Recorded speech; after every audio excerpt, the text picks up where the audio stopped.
Sam.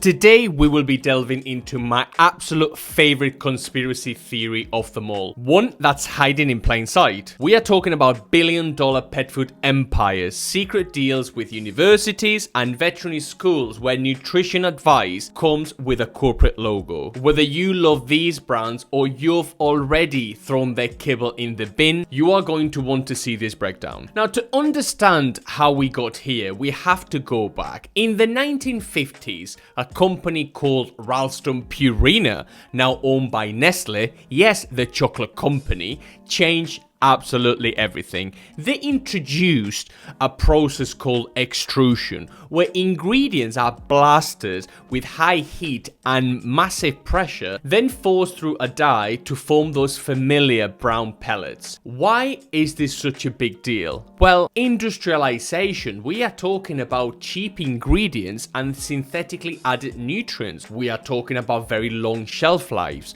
We are talking about uniform appearance. We are talking about a product that was very, very easy to ship and scale and distribute all over the world. In one move, with one thing, they made pet food industrial and very, very profitable. Another thing to note here is that a lot of these companies are agricultural companies. And if you ask any farmer, we are talking about what's the minimum amount of input I can give the animal for the animal to give me the maximum amount of yield. Same with crops, same with everything. Minimum amount of input, maximum amount of yield. And pet food here is very, very similar, but more on that later. Now, fast forward a few decades and now three corporations dominate the global pet food market. We are talking about Mars Pet Care, which owns Royal Canin, Pedigree, Whiskas, Iams and more.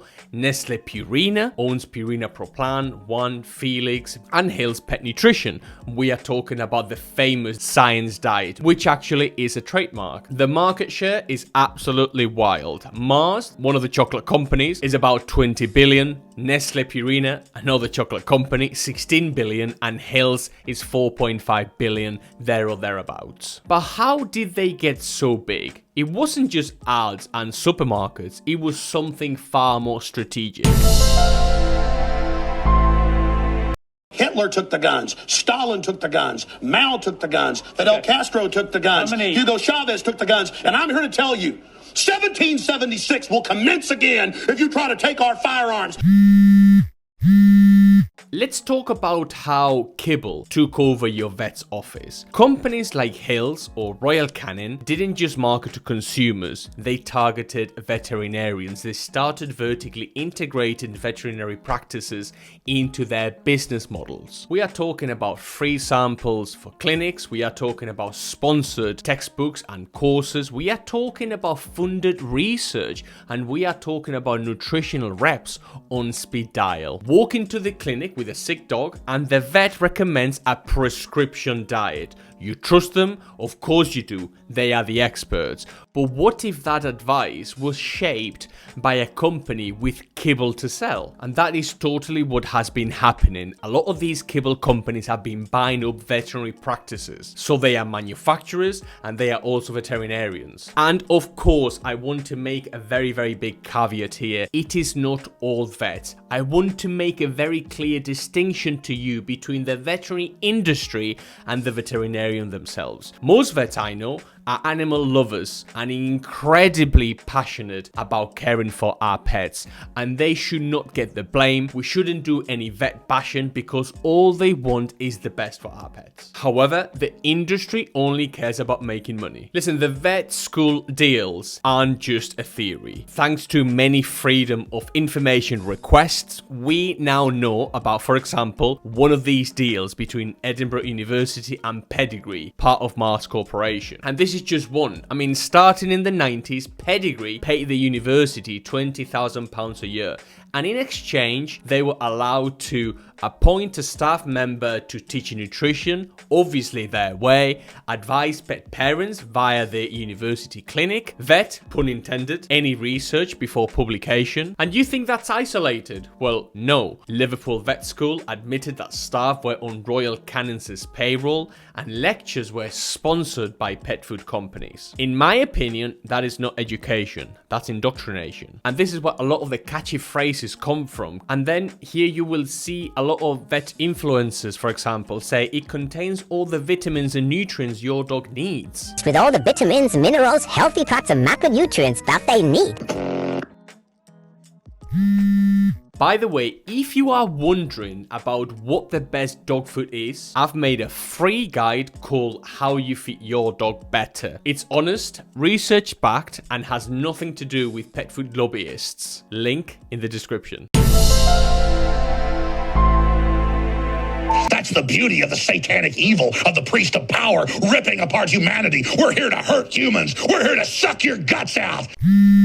But let's zoom out here, because it isn't just the schools, it's the clinics also. In the UK, for example, corporate veterinary chains like IVC Evidentia contractually oblige vets to recommend certain brands, like Purina HA for example, which literally contains added sugar. This is the most recommended pet food in the United Kingdom by veterinarians, and it literally lists sugar on its ingredients list. I don't know about you, but sugar ain't touching my dog. Hales and Royal Canin add caramelized sugar and sugar to some of other foods too. And you cannot tell me that a company that adds sugar to their foods wants the best for them.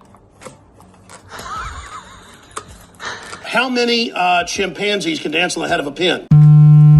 I mean, you know this. You know that if you eat caramel or sugar all the time isn't very good for you. I mean, imagine going to your doctor. Imagine sitting down in front of your doctor with a condition, say diabetes or renal failure or whatever, and the food they recommend literally contains sugar. And so they will sit you down and say, Mr. or Mrs. Smith, this is a bag of food that you need to take. It contains sugar, but that is okay, and you are going to eat it 2 or 3 times a day. Here, there you go. I mean, that doctor would literally lose all credibility there and then instantly. But with veterinarians, this is absolutely okay. How can we allow companies to put sugar in pet food and for those foods to be recommended to our pets? I don't know you, but sugar does not touch my dog or cat. I mean, according to a recent BBC investigation here, vets at corporate-owned clinics are measured by revenue per pet, pushed to upsell products, and told to offer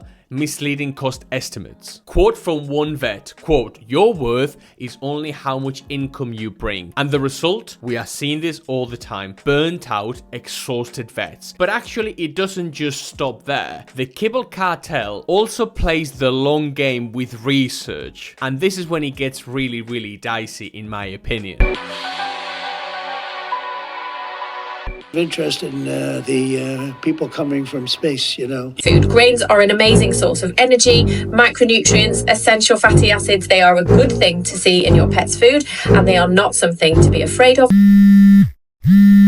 Let's look at this study, for example. It warned pet owners about the dangers of raw food, saying it causes imbalances, and recommended kibble instead. Sounds legit, right? Then you find out it was literally funded by Synlab Vet. And guess who bought Synlab's vet division? Mars Incorporated. When the people selling the product are also funding the research about the product, you've got a conflict of interest the size of a Great Dane. And it's not just that one. We can see this, for example, in the Carnivore Fantasy, where this study actually gets recommended and referenced by Royal Canin, and it actually questions whether cats are obligate carnivores or not. And I don't know you, but I trust biology, and I do know that cats are obligate carnivores. However, on this paper, it actually peddles things like wheat gluten, it peddles things like rice, like corn, and other high glycemic carbohydrates that we see in Royal Canin's products, because guess what?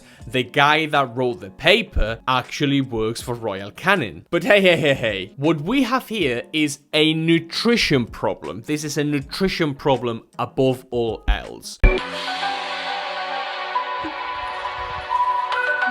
Here is what bothers me the most, apart from the sugar, obviously. These veterinary diets are extremely low in protein and they are very high in carbohydrates. The kibble companies argue that dogs are omnivores. My response? So are humans. But you wouldn't feed your kid a 70% carbohydrates, cornflakes diet or white bread diet. Listen, protein, especially animal protein, is essential. It's the most expensive macronutrient of them all.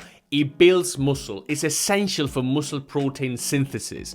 It's rich in leucine, which is one of the most important amino acids for muscle preservation. It supports immune function, it improves satiety in dogs. If your dog is hungry all the time, it's because all you are feeding your dog is high amounts of carbohydrates. This isn't just me, the consumer, you are also changing. You are now much more knowledgeable about food. You understand that a salad and grilled chicken is a lot better than McDonald's. Listen, this isn't just a theory anymore. The veterinary community is starting to wake up.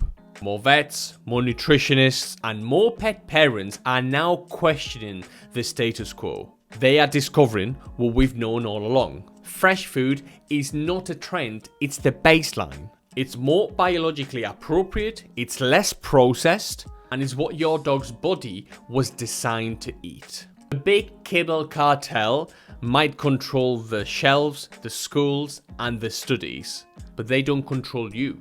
If you found this video helpful or eye-opening, hit that like button and subscribe. Comment below, do you think Big Kibble is a cartel or just smart business? And don't forget to grab that free feeding guide.